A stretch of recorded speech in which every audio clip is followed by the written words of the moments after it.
What's up, my fellow weirdos? How's everyone doing today? Staying out of trouble? Today, I want to talk about 5 primary weapons that you don't really need for Beyond Light because, let's face it, do you really need to bring anything at all? We will be getting new drops the moment we start playing, but I think these will be great to have in your arsenal because they are some pretty good weapons. These are all non-raid weapons that anybody can get out in the wild by doing big guardian stuff because I know some of you don't want to raid or possibly don't have a team.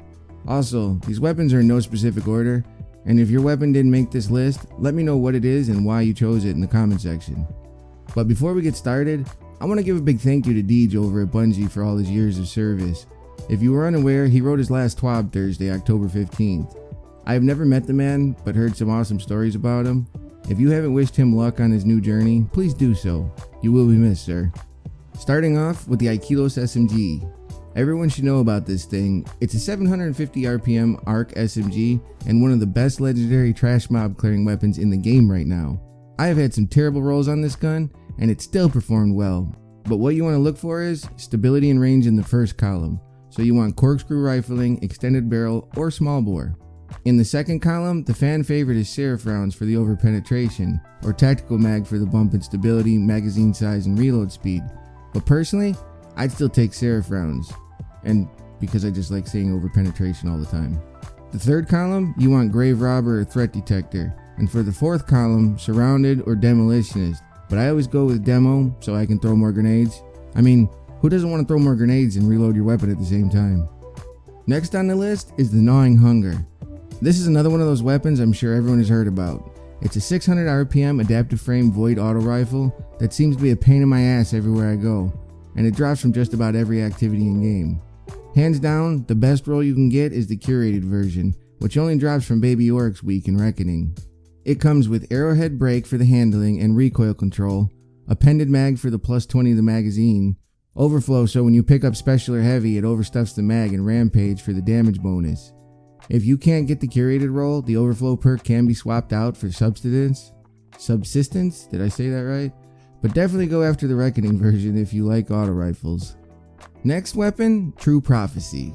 This is a 110 RPM aggressive frame hand cannon that fires slow as hell and hits like a truck. I normally wouldn't recommend 110s, but there's a good chance we will see a buff to them in Season 12 because DMG tweeted something about it. So it's better to keep an eye out for one now rather than try to farm for it after the buff next season. But keep in mind that Bungie might change how some perks work on it after a weapon rebalance. For the perks, I personally prefer Hitmark, Accurized Rounds, Opening Shot, and Demolitionist, but in column 1, the community favors Fast Draw or True Sight for the handling, aim assist, and stability. Column 2, Tactical Mag takes the cake for stability, magazine, and reload. Column 3 is the top choice, but Grave Robber, Rangefinder, and Opening Shot are all good. And the final column, I always go with Damage Perk, Rampage, or Demolitionist if possible. This hand cannon has a lot of great options, so it really depends on what type of player you are as well. Alright, moving on to the next weapon, the Last Hope. This is a 491 RPM ARC 3-round burst adaptive frame sidearm that came out a long time ago, but it was boring as hell with the fixed roll. And yeah, you heard me right, 491 RPM. I don't know, ask Bungie about that one. It finally got brought back as a random rolled weapon, and now it melts in just about any situation. In my opinion, range is the way to go with this weapon, but I have heard on controller it's all about stability. So depending on your platform, I'd go with control or farpoint for the sights in column 1. In column 2, you can't go wrong with ricochet rounds. It gives you the range and stability, so it's the best of both worlds. For column 3, Feeding Frenzy is all you need, and that's because in column 4 you can get Rampage or multi-kill clip, which we all know everyone's picking kill clip. This gun is nuts against Fallen, especially with the arc shields. Next on the list is the Death Adder. This is the bootleg Solar Recluse. It's a 900 RPM solar lightweight frame that came out in year 1 if I remember correctly, but has recently been brought back in season 11 with random rolls. It will never be a Recluse replacement no matter what you say, but it'll work in a pinch. You are definitely going to want stability and range for this weapon, so in column 1 you want small bore or corkscrew rifling for the sights. In column 2, you're going to want accurized rounds for the range or tactical mag for the bump to stability, magazine, and reload speed. In column 3, the community favorite is Feeding Frenzy, but without there being a damage perk in column 4 and the nerf to Feeding Frenzy, I don't see why.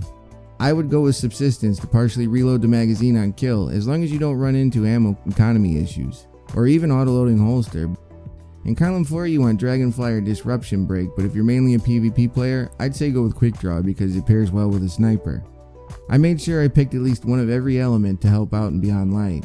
If you don't have any of these weapons, I recommend getting on it. Let me know what you're bringing into Beyond Light, and as always, be a good person to one another. If you found this video helpful, don't forget to like and subscribe. You know the spiel. Have a fantastic day.